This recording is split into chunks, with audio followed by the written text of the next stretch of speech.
be here and slightly nervous, but I will try not to be. But thank you everybody for joining.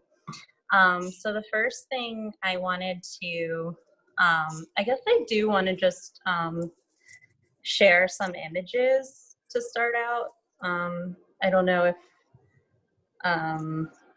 if that would be possible for me to like share some content.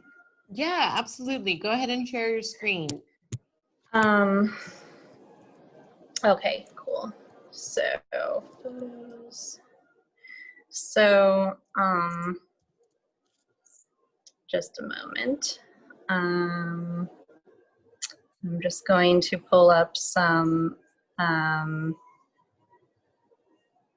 pictures, webinar photos. Okay, yeah, I just wanted to start with showing a few of my favorite colorists. And then I'll get into some ideas that I have about color theory. I guess there's no way of kind of explaining all of color theory. But this is a artist that I like.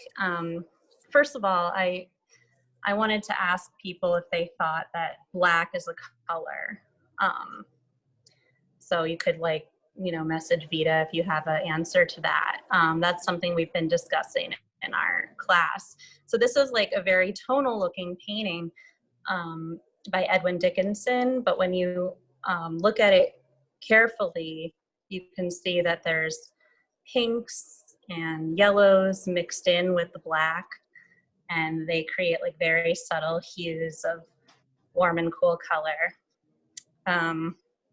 Another one by Edwin Dickinson, he has, this is another one where he's using black and magenta and getting all these different types of purple.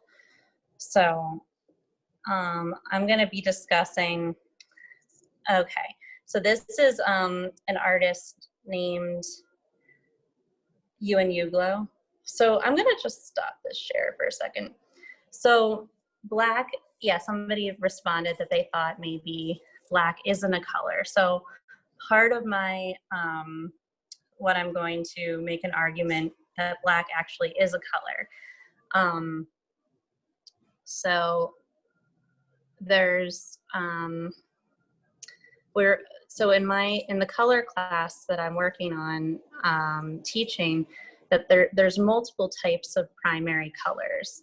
There's, you know, is everybody familiar with primary colors? Question mark. Wait 1 second. So I'm going to pull up some other photos for just a second. So yeah, this will explain what I'm talking about. So we saw the Edwin Dickinson painting. So this is a color wheel that we made in my class, and it's an earth color wheel. So it's made from 3 colors, an earth red, yellow ochre, and ivory black. And you might or might not see it that way, but you can see that the red and the yellow make a type of orange, the black and the yellow make a type of green. So the green is right here. And then the purple is the hardest to see in the earth palette. It kind of just is in between the red and the black, and it looks like kind of more of a brown. But sorry. So this is a different primary palette. This is another red, yellow, and blue, but it is magenta, lemon yellow, and cobalt teal. And so this is called a cold primary palette. So this is like something that, you know, you could use by itself, or we'll like I'll show that you can actually combine, like, so in Edwin Dickinson's painting, he was using this magenta and an ivory black, and you actually can get purples from that. But notice how vibrant the green is and how colorful the purple is. But maybe the orange is a little bit muted. This is what I like to call a warm primary palette. So it's 3 colors again, red, yellow, and blue, but they're all warmer. So there isn't just one red, yellow, and blue. I guess that's the point that I'm trying to get across. And I'm not even gonna go over like all of them, but it's just a little bit more of like a sophisticated way of looking at color than just like red, yellow, and blue. And it sort of helps us to make sense of like the different colors, like the different tubes of paint that you buy at the paint store. So this one is a naphthol scarlet for the red, Indian yellow for the yellow, and ultramarine blue for the blue. And then so you notice that the green is more muted and the purple is more muted than in the cold palette, but the orange is very vibrant. And then also in the center, what you have is we mixed opposite colors. So I put a little bit of the red into the green, the naphthol scarlet into the green. And then, so you get this, this color. So that's what happens. But there's a whole spectrum of colors when you mix color. So let me see, I just want to like erase this stuff. So this is a color wheel, another color wheel that we made in class. It doesn't, the center isn't finished. But Lara, I'm so sorry. Quick question about the previous color wheels. All of the color wheels made of different reds, yellows, and blues, would you call these all primary wheels? So the earth, I call them the reason why I call them a primary wheel is because I call this one an earth primary wheel, because I'm using the concept of red, yellow, and blue, and the black is actually what I use as earth blue. So that is that's sort of something that I like. I don't know. No, I did not coin that, but like I think that Patrick Connors at the Academy said that, you know, black is earth blue, and it's all, color is all about relative things. So the more you tint a color, the more you add white to a color, the colder it gets. So if you notice that the gray that's next to the black, that's black with white added to it, and it makes it colder and like bluer. And I'll go on and demonstrate as this goes on. But yeah, so then this the cold. So yes, it's almost like there's 2 sides. So I'll go to the next one. The next one is, this is a combination of the warm and cold primary colors. So it doesn't have the earth colors in there, but so basically we've got the magenta as the cold red on the top. If you look at the 3 squares on the very top with the CR, that's short for cold red. And so that's the magenta. And then on the other side, and then there's R, which is red, and then WR, which is warm red. So the WR and so these 2 reds, the red in the middle is a mixture of the cold red and the warm red. Okay, and then so we work with the primary colors first. So that's what I'm saying. So it's like so here it shows 3 primary colors a cold red, red, and warm red. But the red is actually mixed from two different reds. I mean, so there's just so many different paints.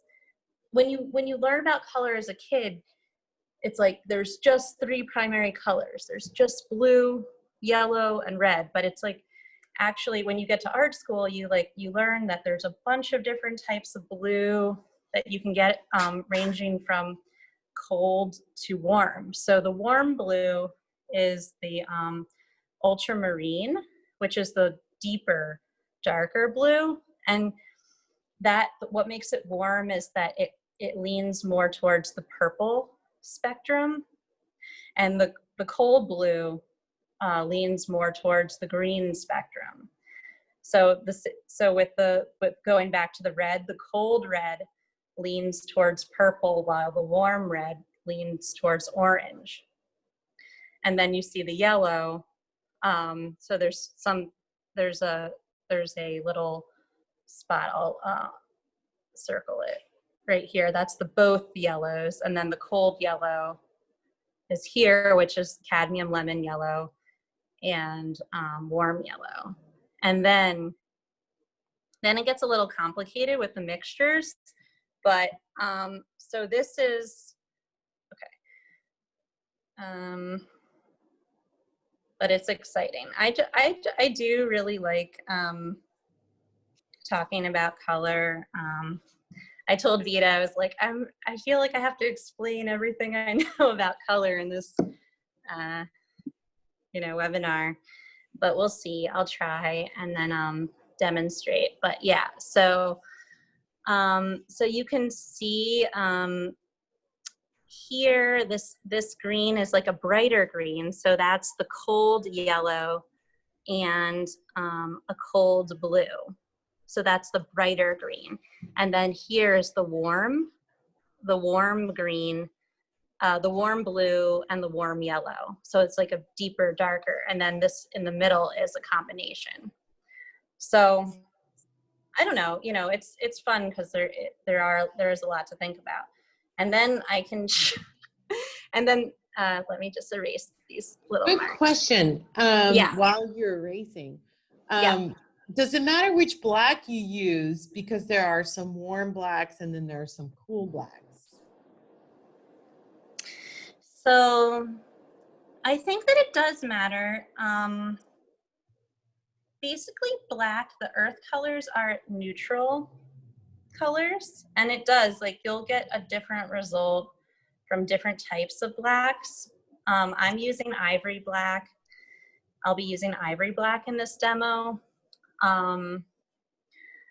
So yes, it does matter, but relative to the teal and the ultramarine blue, black is kind of black, So it's like, it's an earth blue. It's a subdued, like muted blue. So this is like kind of just a nice thing to look at. It is like kind of, it's something that we would spend a lot of time, like, actually I did this before COVID. So this was something that I made with a class in person. But what this is it's a warm primary palette mixed with the earth primary palette. So you've got the Naphthol Scarlet, Indian Yellow, Ultramarine, and then you have Ivory Black, Earth Red, which is the, so there's a lot of different Earth Reds. There's a lot of different Earth Yellows. It's like, there's a lot of different warm blues, a lot of different cold blues, but it's like, you just start somewhere. We're just starting with, Ivory Black, transparent, red oxide, and yellow ochre. There's other types of red, earth reds, and other types of, warm primary reds. Like you could use a warm cadmium red light is a warm red.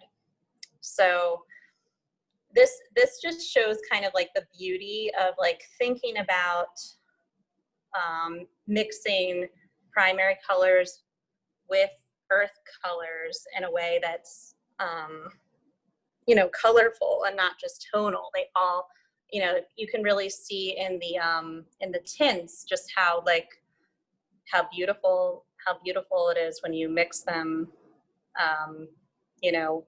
So let's see, break down a little something. So right, let's see, pen. So right here and here, so that's a purple that was mixed with naphthol scarlet and ivory black. Over here, you know, we're seeing greens, right? Okay, so let's just move on. I'm gonna erase this stuff. And then I'll show you, we did one with the cold as well. Laura, So this, quick question. If yeah. everything gets colder when you mix in white to get a tint, what happens when you mix in black? Does it get colder, warmer? Does it depend? Yeah, so let's see. That's a good segue into stopping the share and maybe starting. So when you mix in, yeah, like in a way, I started thinking about white as maybe a type of blue, maybe, because it does make everything colder. But black is, I think of ivory black and black as being earth blue. So it's like you're adding blue into it. So if you mix ivory black into a red, it's going to become purple. And I'll demo something. It's gonna be cool. I'm gonna mix some ivory black into lemon yellow and see what happens, and mix ivory black into magenta and see what happens. And the thing is, like, you know, a lot of teachers are like, don't use a lot of white. The thing is, like, you can use white, but you just have to know that it's going to make the color colder. It doesn't just make the color lighter. It actually changes the hue.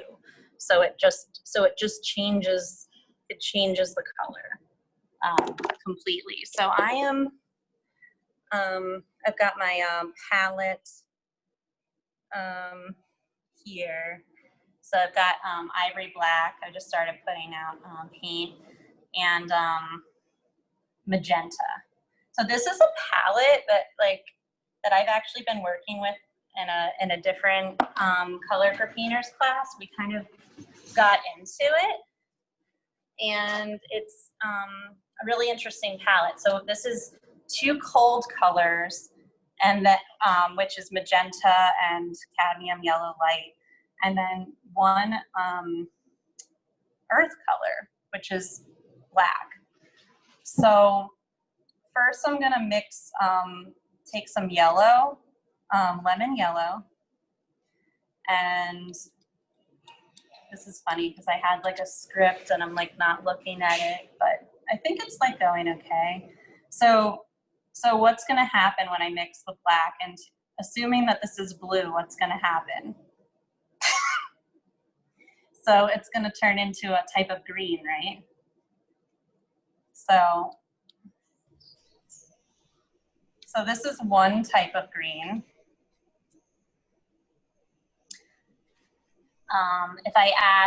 If I take some of it and then add a little bit more black to it,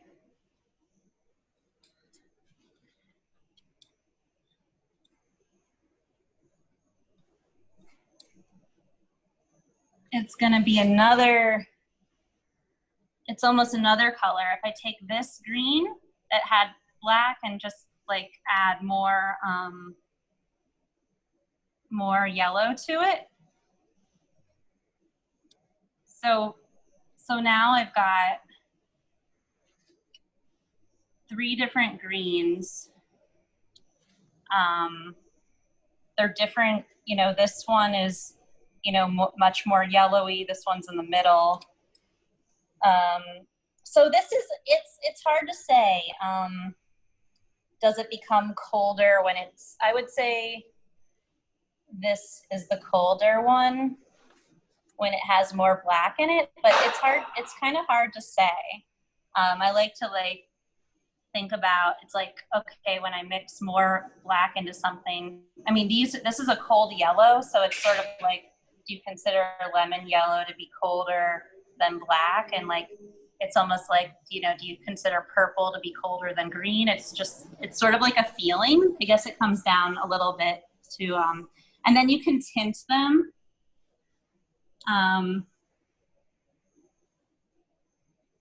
So when you tint them, they get less saturated and colder.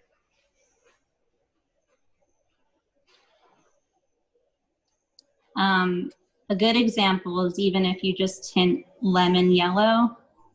So this lemon yellow got a little bit infected with another green, but it's basically, it's like, and that's the thing, it's like just the little, sometimes just the smallest touch of lemon. Like I could add this little bit, up here, and it totally changes the color. So if I add white to this lemon, it does get lighter, but it also makes this, if you put it side by side next to the yellow, it becomes colder. It's like more lemony. Like this looks a little bit, this is not an orange yellow, but compared to this, it is. It looks a little bit more orangey. And so it's like cool that colors can do that. And then I'll do black with the magenta to see what happens. So this, yeah. Quick question. So what if you want just a brighter or duller tone without changing the temperature of the color? Well, how would you do that? Without changing the temperature of the color, but you wanted it to be brighter or duller. So there's a couple ways to do it. One way to make a color brighter is to put it next to its opposite. So say this color up here is a green, but it's like a duller green compared to the other greens maybe. I could put like a red, next to it. And that'll make it look much greener. So that's something. So that's just about like applying different colors next to each other. Yeah, it's kind of like not in the mixing, but in the application on canvas. Right. It's kind of like the composition, a compositional thing, and like, yeah, just having colors, like how do they look like next to each other?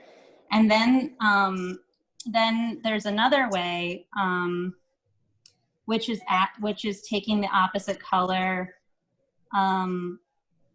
and mixing it into. So if I mix this color, so this is a red, this is a cold red, this is a mixture of a earth blue, and so right now this is the opposite. The green and red are opposite on the color wheel. And I do think it's important to think about colors as opposite. That's why I spent so much time like with the color wheels. And there's a whole range of color. But so if I just take a little bit of this, it will change the temperature a little bit, but a lot of it does have to do with, so I will just mix this in to show you that it can actually, it's making it muted and it's making it a little bit warmer. Actually, that did change the color drastically, and it was just a little bit, and that's the fascinating thing. that painting, that it's just like these like slight, so this looks like red compared to these greens, but if I take it over here, you know, and if it was next to, like say I make an orange or something with the magenta, this was gonna be purple. So the orange, this is like, so oranges can range, it's like anything with yellow and red. So I'm gonna make I'm actually gonna make a regular primary red with mixing yellow into it, the cold yellow. And the only reason I really know about this is because of the hue chart. So this is making this magenta more like a normal red. And then if I put that next to this color, and it's like, oh, all of a sudden it's like very green. But that's this color over here that compared to, you know, this color, it's like you can see the warmth in it. So I hope that kind of answers that question. Are you using acrylic or oil paint? Oh, this is oil paint, but yeah, this can kind of, I'm teaching the online class that I've been teaching. We've been working with acrylic and oil, so it could really, I do recommend using a retarder if you're using acrylic, because the colors will like dry really quickly. Like that's a good thing about oil, is that the colors just remain like, you know, wet the whole time that you're using them. So this is just red, but now it's like if I want to make it orange, actually they always tell you to not do that. So you're supposed to mix the red into the yellow because the red is like the dominant color. So this is more like a red orange. And then the black getting mixed into this magenta. So it's hard to see. It might be hard to see over the camera, but I will tint. When you tint a color, it does change the hue slightly, but sometimes when you have really dark color, it kind of reveals more about the color. So you can really see like how purple, I don't know, can you see how purple that is? Mm-hmm. Yeah, you can. Yeah, definitely. Okay, good. So yeah, so like all of a sudden, you know, we have like a full spectrum of color with just these three, with just these three colors. And so it's pretty exciting. I've never thought of black as a blue. No, yeah, a lot of people It's totally changing my perspective on color mixing and color in general. But it does, like you're demonstrating how it does function as a blue. It just made that magenta purple, which blue would do. But so why use a black versus a blue? Why the fascination with the black doing this job versus using any kind of blue? True. Yeah, and it's like you don't need to. You just get another range of color. But yeah, so I'll add another blue to the palette, which is the this. So now we've got all. It's funny. I think I do like really cold colors. Because now we've got, this is the cold primary palette with black. So it's like, why? I think it's because you can make really pretty colors. Like, I really like this this green. It's like a natural green. So it's like you can mix. A lot of times they teach you in art school, like mix black into a color to just make it darker. And you're not thinking about, well, it's actually changing the color, you know? But if you think about black as a color, you can use it you can use it more. You can use it in a more effective way, I think. And I think like Edwin Dickinson like was doing that, even though it's like a very muted palette. And so I'll add another. So let's see, I'll have all the blues out. So we've got black, cobalt teal, and ultramarine. So even within the cobalt teal, which is the cold blue, and the ultramarine, there's a whole like, I'll just paint over here, I think, on this other thing. There's a whole range of blues. So it's like, this is the like the very deep purpley blue, and then this is the teal, which is the green blue. And then when you mix them together, you kind of can get like your primary blue. But then you can make, so it's like some people, and this is, I'm still working with a limited palette. You know, this is only 5 colors. Like, I guess I have experimented with, so I'm gonna put out the, another yellow too. This is the Indian yellow. And I'll put out the naphthol. I'll just put them all out. I'll put out the full color spectrum. Now you can blow our minds. Yay. Quick question. Why is it that some blues become muddy instead of making a purple? That's an issue that people have been having. Yeah, so that is a good question. And it does have to do with, okay, so when you mix this this ultramarine, and let me just mix on the palette. When you mix the ultramarine with the magenta, oh no, not with the magenta, with the naphthol scarlet, it's like a dull brown. It's like a brown. Yeah, so this is I mean, it's still a purple, but it's just more muted, and that's because purple is like a cold color, and you're trying to mix a cold color with a warm palette.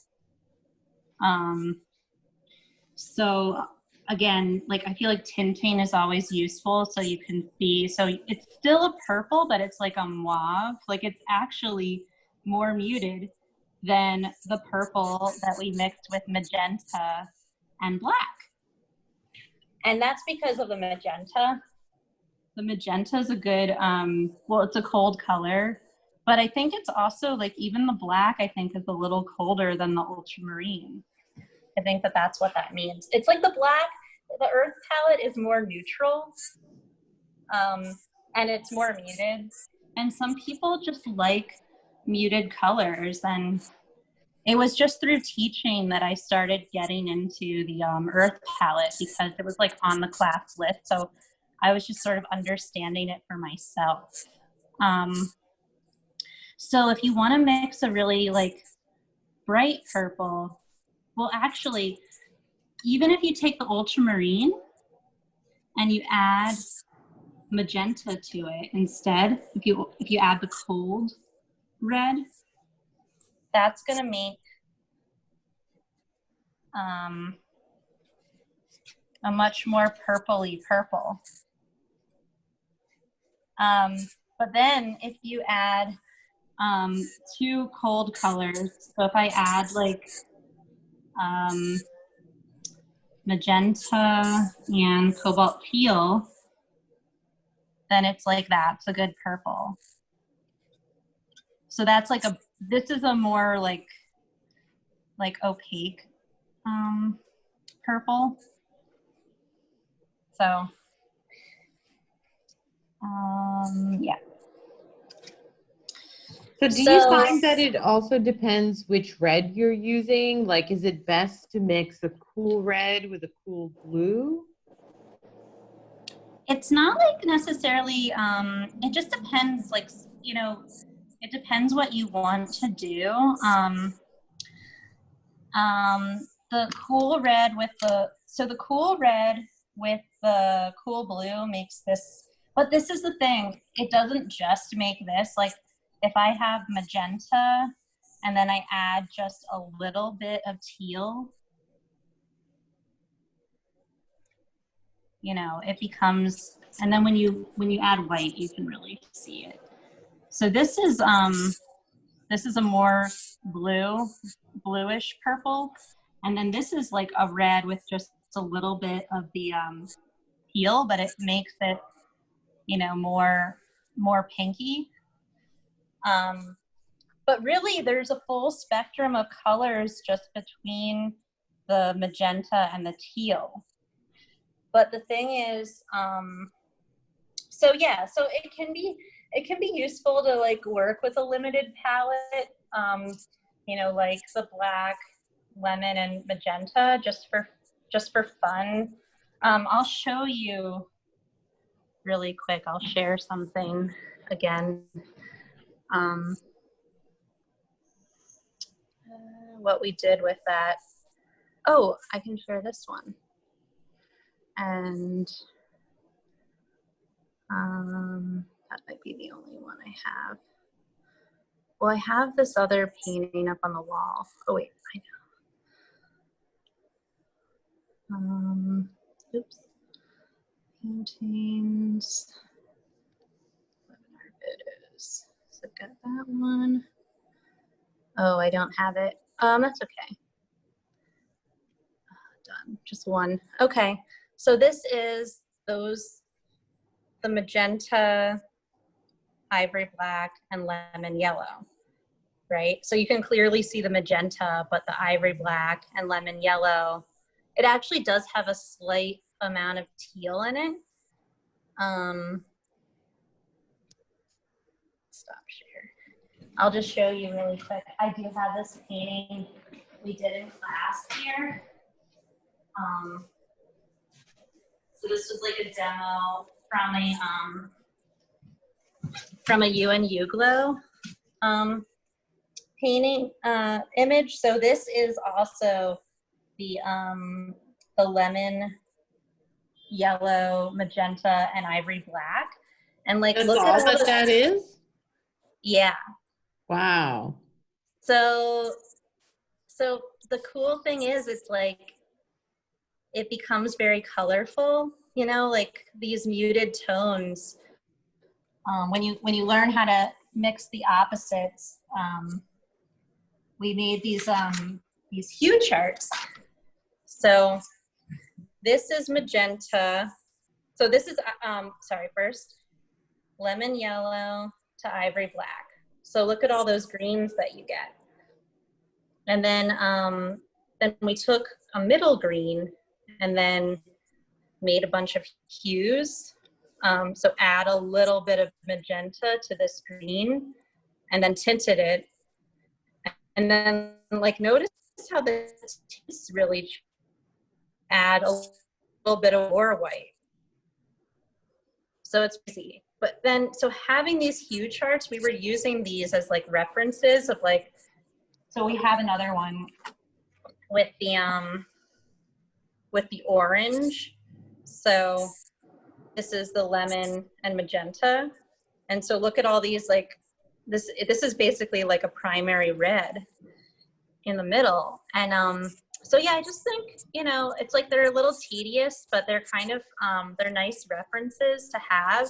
And like, say you want to mix like a color like this, but it's all about like, you know, okay, this color, if it's next to this color, or if it's next to this color, if you put this color next to this color, it's going to look, you know, it's going to look very orange. If it's next to an earth blue. So that was that's something. And then another one. So, yeah. So this is another. It's a little bit off Hue topic, chart. but what characteristics make a color opaque? Oh yeah. So titanium white is kind of like, it's an opaque color.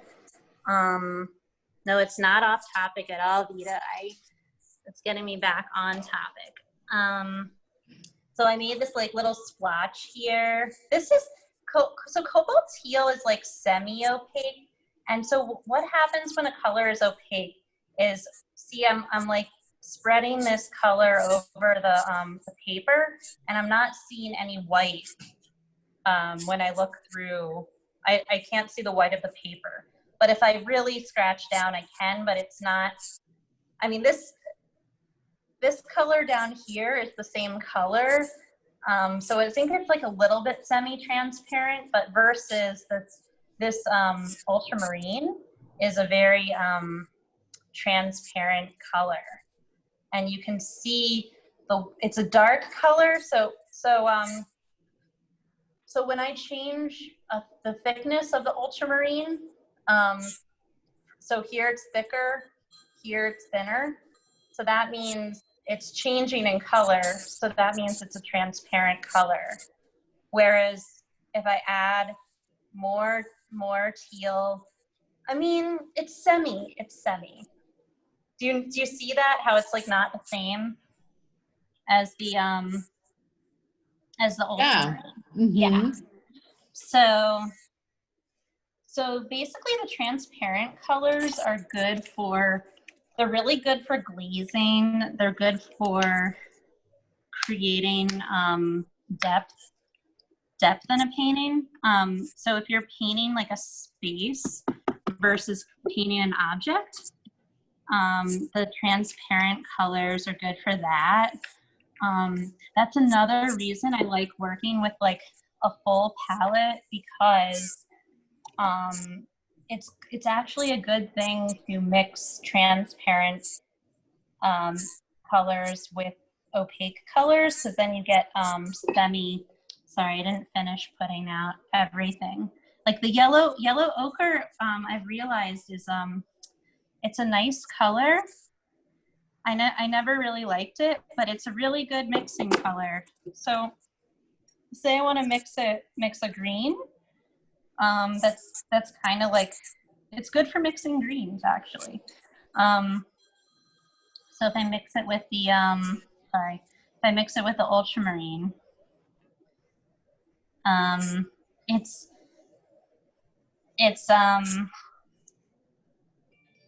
you know, it's a more like natural looking green. It's a mid-tone. Yellow ochre is more of a mid-tone color. It's not like a bright green. What else? It's good with mixing with the magenta too. So this teal, so another cool color. Oh yeah, so I'm gonna try mixing this teal with, which is an opaque-ish, a lot of colors are semi-opaque, which means that they're not, so your cadmium yellow, ivory black, yellow ochre, those are all opaque colors. But it's useful to have both. The cobalt teal is like a semi-opaque. So, but it's just really pretty. So this is a really nice green that I'm gonna mix here.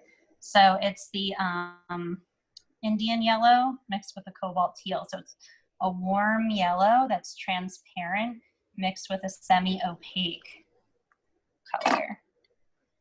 And then what I'm gonna do is I'm gonna take some of this Indian yellow, and I'm actually gonna glaze it over this color and see what the difference is, because that's like another way you can mix colors. honestly, we haven't done it very much. We've been working very like alla prima, but it is a fun, you get a different effect doing this. So it's like kind of like, you don't have to be like the old master. It can be like the new master. So that's different. When you add the color on top, it's more vibrant.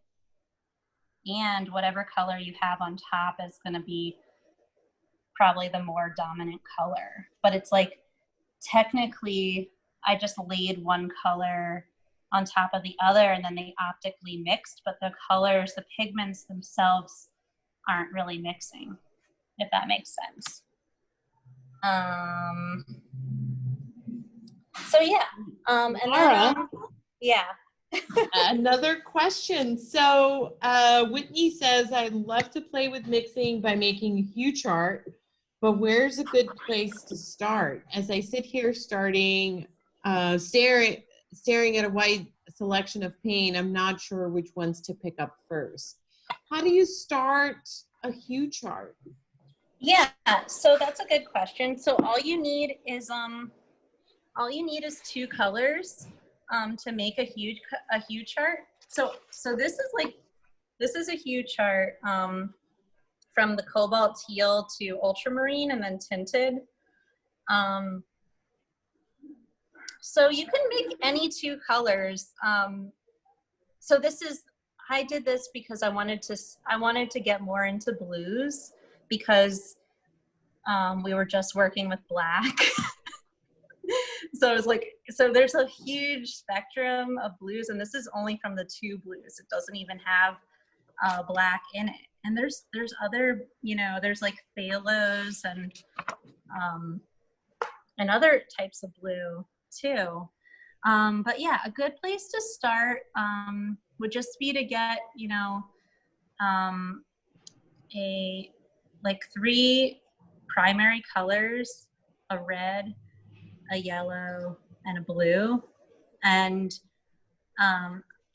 so I here I'm talking about warm and cool. So if you could figure out, like I would get like a, you could try the black and the lemon. That's like a really fun Hue chart. I enjoy it. Like I would say, what colors do you like, and then go from there. Like if you like colder colors, I would get like, maybe do a cobalt teal, and this magenta is like a really nice selection of purples. If you want, oh yeah, so I'll mix some reds for you. So this if you want like hot oranges, if you use this, I really love Indian yellow, because it is so when you add white to it, it looks like an orange, right? But when you add white to it, it's like almost more like just like regular, like a warm yellow. If you add Indian yellow and a warm red, if you love like oranges and you like want to focus on oranges, Naphthol Scarlet. This is like, bright sunset color red. But then, say you want to like tone it down, you can take like some green, but not too much green. If you just take a little bit, and then, play around with putting it next to a color that might be like the opposite color.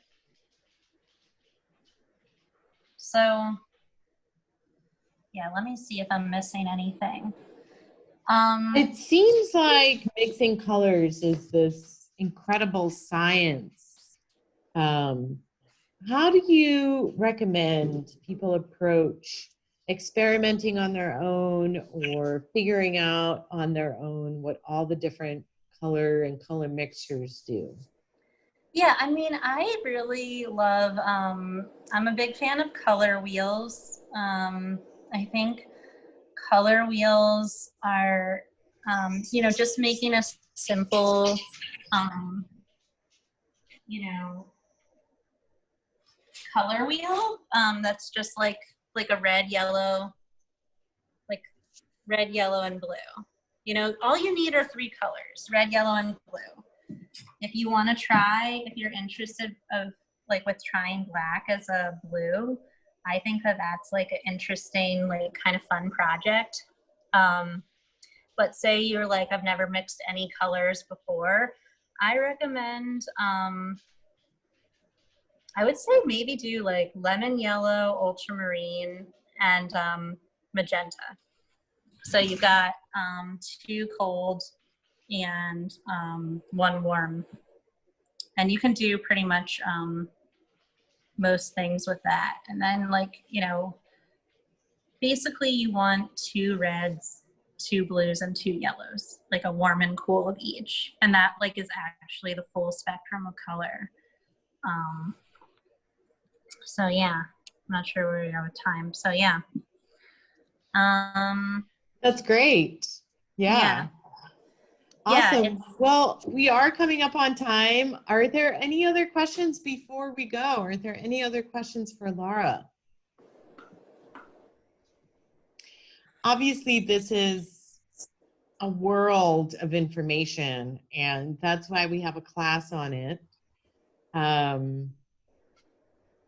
And we do, you know, dive into the world of color mixing on a much bigger scale in the class. But thank you so much for giving us just a glimpse of what's possible. And it always fascinates me that painting is so much about the science of mixing, and that on some level it's intuitive, on a lot of levels it's very scientific in a way and experimental. So great to watch you actually do it for us. Thank you so much for the demonstration. yeah, it was fun.